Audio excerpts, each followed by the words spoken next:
So Laurie is like, and actually like a competitive like powerlifter. Not we all else do it for fun. She actually like can win stuff.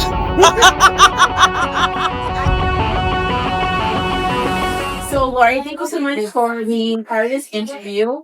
I decided that you should be part of it because you're a leader, you're someone that I inspire, you're inspiration to me. I inspire to be as strong as you one day. I mean, never be. But I thought that who better than someone I know is a leader in her personal life as well as many different professions. So thank you today for interviewing with me. Well, thank you for the opportunity. Of course. So the first question is just getting to know about you. So who you are, where you're from, any part of your family that you want to share. Because this season we want to think about the human side of leadership. So not just Laurie as the leader here at our powerhouse or at your day job, but just who's Laurie? Yeah. Okay. Well, I hope you guys have a few hours settle in. Just kidding. So Laurie is someone who was born and raised in this Boston neighborhood of Hyde Park. I have a younger brother with Down syndrome, and I grew up with him and both of my parents, and that definitely kind of shaped who I am as a person. Because as long as I can remember, I've been interested in a career in helping people. I think at one point I thought that would be medical school, and I was thinking about becoming a doctor. But somewhere along the way, I fell in love with nonprofits. And then in my personal life, I fell in love with being in the gym and the empowerment that comes from lifting weights. It was a huge transformation for me growing up from being a dancer and being in a space that really cared about what you looked like. And you were judged heavily on that. Your talent was sometimes secondary. But then when I picked up a barbell for the first time and I realized I could train for performance as opposed to, needing to look a certain way, that became really powerful. So somewhere along the way, I became really fortunate to merge those two parts of my life. And I'm able to try and help as many of people as I can that live in and around Boston to pick up a barbell. But I don't have to be in Boston. I don't live anywhere. No, maybe I can find a recommendation in your area. I don't have an area. You don't have, you're just I changed my title 2 weeks ago. So I'm a luxury leadership globetrotter. Remote coaching is possible. It usually works best for somebody that has some experience with lifting weights. So I lift weights. I just not bodybuilding. Not powerlifting. Yeah. So I lift. Like when I go to the gym, I can lift. All right, so there could be some opportunity. There might be an opportunity, guys, for me to be a body power lifter. Strength sport athlete. We'll go general.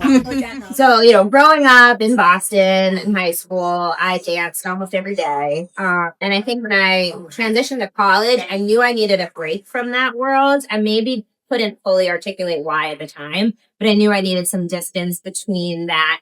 And I started running as a way to stay active. And I did that for a while. I even ran 2 marathons. But woke up one day and was like, I hate this. Why am I spending so much time doing a sport that I don't really enjoy?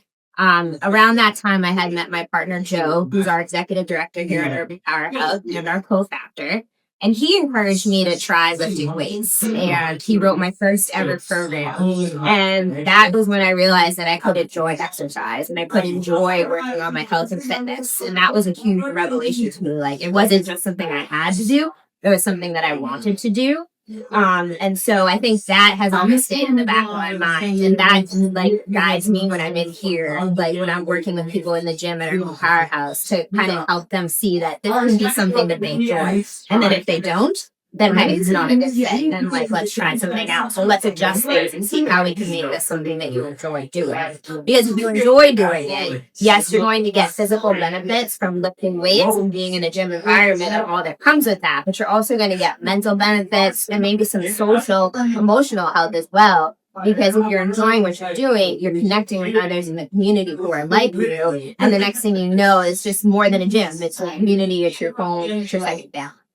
Yeah, I absolutely agree. We have a little community here that, we all are from different places, different careers, but when we come here, there definitely is a camaraderie here that you and Joe have really built in, like nurtured through your leadership and your coaching of us as your athletes. Thank you. That's good to hear. And that was always at a heart of what we wanted too, is we wanted it to be a community space where women come in and they feel comfortable. People of color can walk in and feel that they're accepted. And we, for lack of a better word, we wanted to get rid of that stereotypical gym bro feel, because that is not always wrong. It can be, I'm sure it has a time and place. But for us, we really wanted to make sure that it felt like authentically urban powerhouse, and catering to the people within our whole community. So if someone came into your gym and was like, okay, I'm ready to do this, like, what happens? So we always start with a movement assessment. We have the person come in, we see how they move. It also gives them an opportunity to see how we work and how we do things, and if it's actually a fit, right? Some people are looking more for like a personal trainer than maybe a coach. And there can be overlap there, for sure. And I work in particularly with a lot of like lifestyle clients who maybe when they start out, they want to get healthier, more fit, but they don't necessarily want to compete in powerlifting. And sometimes the goal changes along the way. But we do things with the modality of everybody's a strength athlete. Even if we don't want to compete, that's how we're going to address your health goal, your wellness goal, your mental health goal. It's going to be through strength sports. Right. Now, see if you can come down lower. Remember how we just commented on Darcel squat? Go up. See if you can. Yeah. What do you feel? What's holding you back? That's better. That's a lot better. Does that feel comfortable? No. Not comfortable. So, next question I have for you is that we all know that leadership journeys have their ends and flows, their peaks and valleys. So, you definitely have been a potential leader, but we also know that from failures, we can learn. There's always lessons that we can take from them. So, what has been your biggest leadership fail, and what have you been proud of? That's a really good question. So, I think something that is helpful to your answer is that while I do that, I also have a day job as the director for another outfit. So I'm editing team there. And that's something that I've been doing successfully without me down and everyone goals throughout the team. But managing people here is relatively new. For a long time, he's been just myself, and it's our vision, and we're partners. We have the opportunity to be in the same space often, talk to problems, talk to pain points, and make sure that we're on the same page.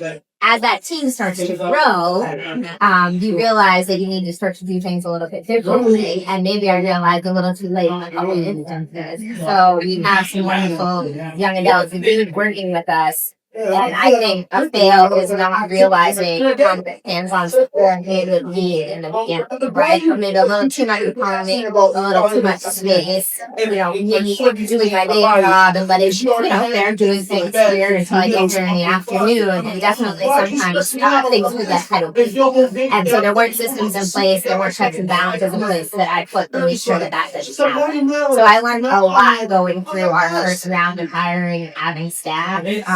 Having a young person work on our social media is both wonderful and really challenging, because I've always had that control before. And now, how do I give it up and also bring him along and encourage him to grow, develop professionally, while also keeping the brand of the gym? How do I do that effectively? Well, essentially, sometimes having a gym.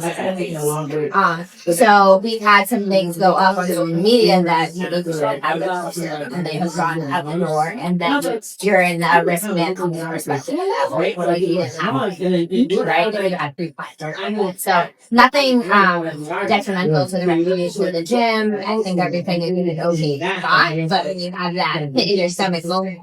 So what are we doing here to address at the moment, but also what needs to be done differently, or how do I work through the challenge and do that as a leader for the gym, for the young people that was working with. To think about whether it's here or at your other job, at the other nonprofit, how has it defined, helped you learn more about who you are as Laurie? Yeah. So I reflect on who I am as a leader quite these days.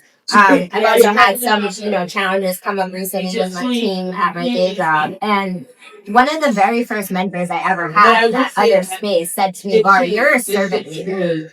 You lead by doing, by example. You get in the pit with people, you get in the trenches.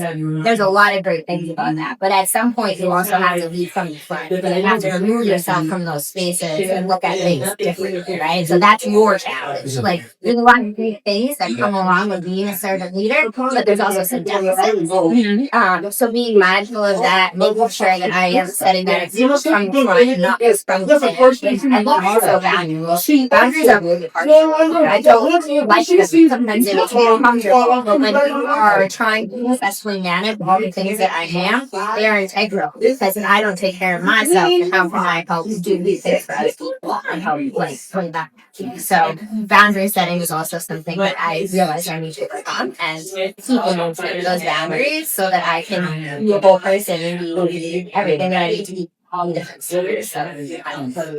So just like a fun question. So we're talking about setting boundaries and doing something for yourself. So it's Saturday. You don't have to come to the gym at all. You have no other responsibilities. What is your perfect Saturday? How are you spending it? I don't even know anymore. I don't know what it's like not to have to work. But if I think about it for a moment, I would say in the winter time, it would be to go snowboarding and just get away from the city for a little bit and enjoy being outdoors and doing something that's really, I'm not naturally good at. It's really hard for me, but when I do it, I'm enjoying being outside. So, but powerlifting is in the Olympics too, right? No, and that's Olympic weightlifting where they do the hidden dirt and then the snatch with all ground overhead. Powerlifting is one of the reasons is there's just way too many federations. So the Olympic Committee is not about that. And we also we all do natural, tested powerlifting, but there is an untested side to the sport where people do take performance enhancing drugs. So that's another reason why the Olympic Committee is like, we don't really mess with that. Yeah. Okay, I love it. If I came with the data, it's like you have to assess what I'm able to do. What would you start with? So I'd be like, all right, let's have you do a bodyweight squat. And then based on what I saw, I would then give you further instructions. Okay, let's do a bodyweight squat. All right, let's do it. We're gonna pretend like I'm a new client. All jokes aside, for the last 15 years, I said I'm gonna be a powerlifter. This just never happened. Wow, you're in a powerlifting gym? Yeah, just It only took 15 years. All right, so let's make sure you're on like a fitting circus, you know what I mean? So I mean,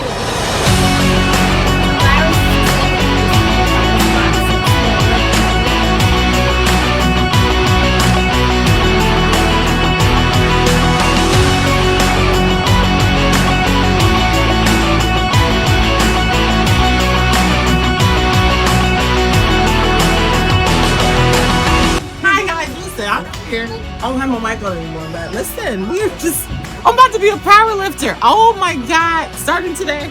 What's today? April 1st, perfect day to start a new thing.